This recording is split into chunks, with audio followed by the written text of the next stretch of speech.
السلام علیکم معزز خواتین و حضرات، اسلامک ہسٹری میں خوش آمدید۔ آئیے اسلام کو جانیے۔ جیسا کہ آپ جانتے ہیں کہ ہم غزوات النبی صلی اللہ علیہ وآلہ وسلم کی بات کر رہے ہیں۔ اس سے پہلے ہم 14 غزوات کا ذکر کر چکے ہیں جن کے نام آپ دیکھ سکتے ہیں اور ان کے لنکس ڈسکرپشن میں موجود ہیں۔ آج ہم اسلام کے 15ویں غزوہ جو کہ غزوہ دموت الجندل ہے کے بارے میں بات کریں گے۔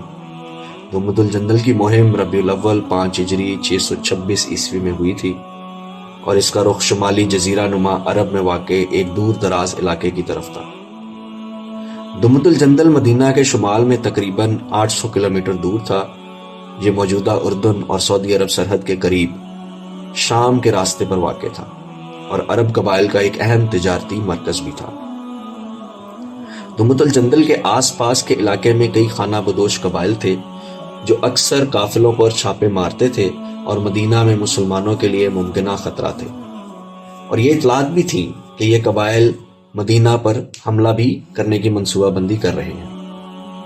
اس بڑھتے ہوئے خطرے کو روکنے اور شمالی تجارتی راستوں کو محفوظ بنانے کے لیے نبی کریم صلی اللہ علیہ وآلہ وسلم نے دموت الجندل کی طرف ایک اہم مہم کی قیادت کرنے کا فیصلہ کیا، اور اس کا مقصد ان قبائل کو مسلم ریاست کے زیر اثر لانا بھی تھا۔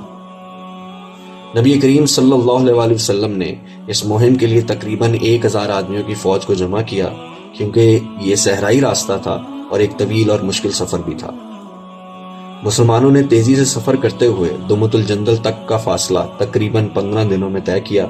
جب مسلمان وہاں پہنچے تو دیکھا کہ دشمن قبائل اپنے گھر بار اور مویشی چھوڑ کر بھاگ گئے ہیں۔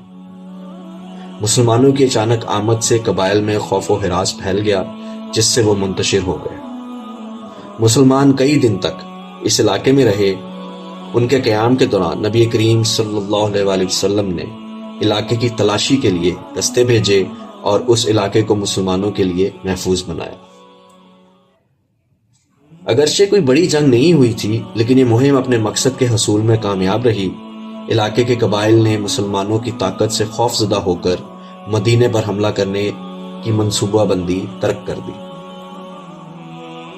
نبی کریم صلی اللہ علیہ وآلہ وسلم نے قبائل کو مسلمانوں کے ساتھ معاہدہ کرنے کا انتخاب بھی پیش کیا، جس سے اسلامی ریاست کے اثر و رسوخ کو مزید شمال تک بڑھانے اور کچھ قبائل کے ساتھ پرامن تعلقات قائم کرنے میں مدد ملی۔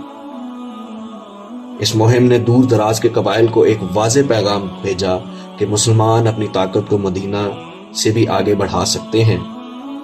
تجارتی راستوں کو محفوظ بنانے اور خطے میں استحکام لانے سے مسلمانوں کو اہم اقتصادی اور معاشی فائدہ پہنچا۔ شمالی سرحدوں کا محفوظ بنا کر نبی کریم صلی اللہ علیہ وآلہ وسلم نے مستقبل کی فتوحات اور اسلام کے نئے علاقوں میں پھیلانے کی راہ ہموار کی۔ الحمدللہ، یہ تھا غزوہ دموت الجندل کا مختصر بیان۔ امید ہے کہ آپ کو اس معرکے کی اہمیت اور اس میں پوشیدہ سبق سمجھ آیا ہوگا۔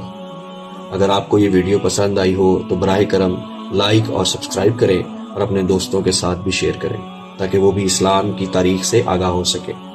اللہ تعالی ہمیں اسلام کی حقیقی تعلیمات کو سمجھنے اور ان پر عمل کرنے کی توفیق عطا فرمائے۔ آمین۔ السلام علیکم ورحمۃ اللہ وبرکاتہ۔